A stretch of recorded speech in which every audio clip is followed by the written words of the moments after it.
Here now for the latest on the war in Ukraine, retired Army Colonel and former advisor to the Secretary of Defense under Trump, Colonel Douglas Macgregor. Doug, welcome back to the program. How about it? I mean, I hate to use the term never ending, but that's what it seems like. This is going to be never ending until we change the regime in Washington, D.C., I guess.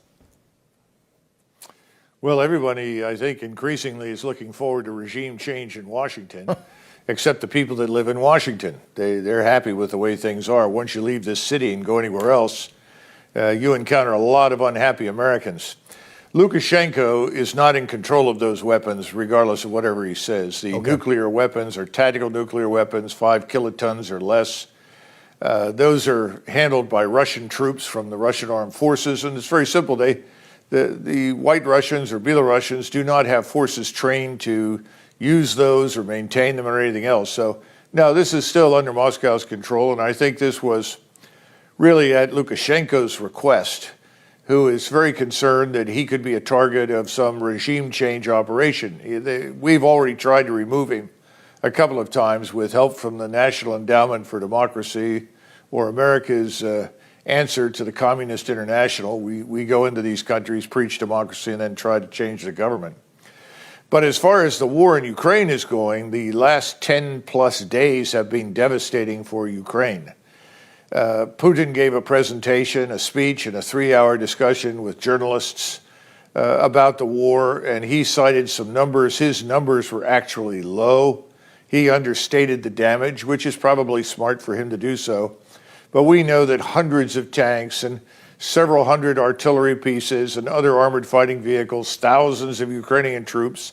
Current estimates are close to 15,000 dead. And we don't have any idea how many thousands are wounded, but we know the hospitals, the nearby evacuation areas are all full of wounded. So this has been nothing short of a disaster. They've made no progress at all. They've never reached the main defensive belt.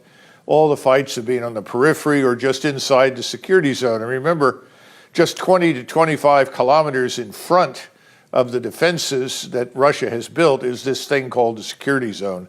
And that's where the Ukrainians have gotten, and that's where their offensive has ended.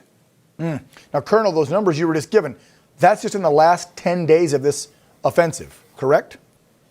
Yeah, wow. Yes. Some big numbers. When this first started, within the first 3, 4, 5 days, they lost 7,000 killed.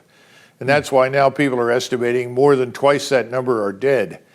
Almost all of the tanks that are being destroyed, not all, but almost all, are Western manufacture. So we're seeing French, German, British equipment that's being destroyed on the battlefield. And again, in most cases, these tanks, all of this equipment is being destroyed by artillery. And it's largely because the Ukrainians attack into an area, they find themselves in a minefield, they try to get out of the minefield, and while they're stuck in the minefields, they're being annihilated. Then when they try to turn back to their lines, the Russians have already deployed aerial delivered mines behind them. So now they have to break through minefields behind them that didn't exist when they first attacked. Is this the latest offensive? This is a catastrophe. Yeah. So my question then was going to be, this is just is that probably why that Biden then sent all this latest cash, is because of this last 10-day offensive where they've taken so many casualties and so much artillery, because we're looking at these numbers going, $325 million for direct aid, but then billions more for more equipment, artillery, ammunition, da-da-da. This has to be connected, right? They had such staggering losses. Here's some more money. Here's some more equipment. Well, I'd say you're right normally. The only thing I would add is that there's this historic American strategy that says that if you're failing, go big. In other words, double down on the wrong course of action, reinforce failure, continue to dig the hole deeper until there's no way to get out of it. And I see that happening in Ukraine. The intelligent thing at this point would be to say, congratulations, Ukraine, you've done all that you can do. We have to be realistic now. We can't sacrifice the entire country and its population and have nothing left. So it's time to talk. But there's no evidence for that. I think we really are ready to fight this down to the last Ukrainian.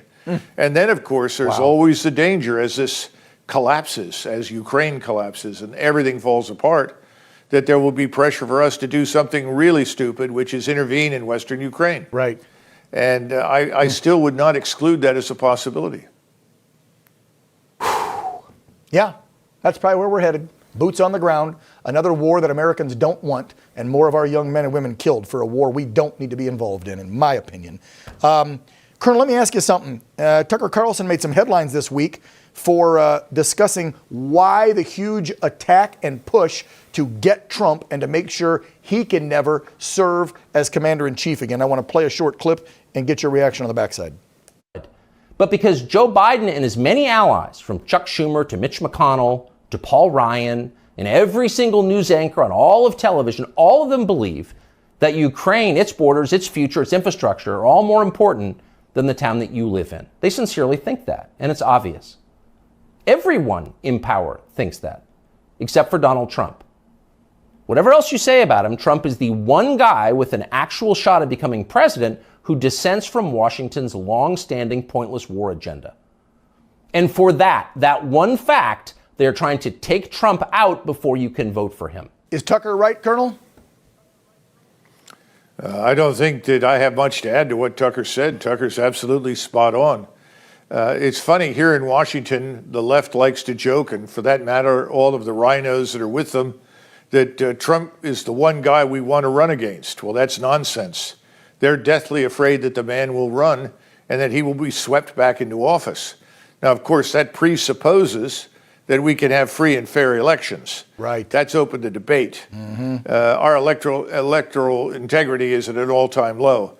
But his point is valid. You know, the war is bound up with this administration. Remember, this is an administration that is waging war against Russia in Ukraine and at the same time waging war inside the United States against us. Yeah, no kidding. Only a couple seconds left. My last question to you, totally separate from what's happening with Russia and China. And I think you wrote on this. We got the headline up there, guys. The U.S. is confirming that China now has a spy base in Cuba.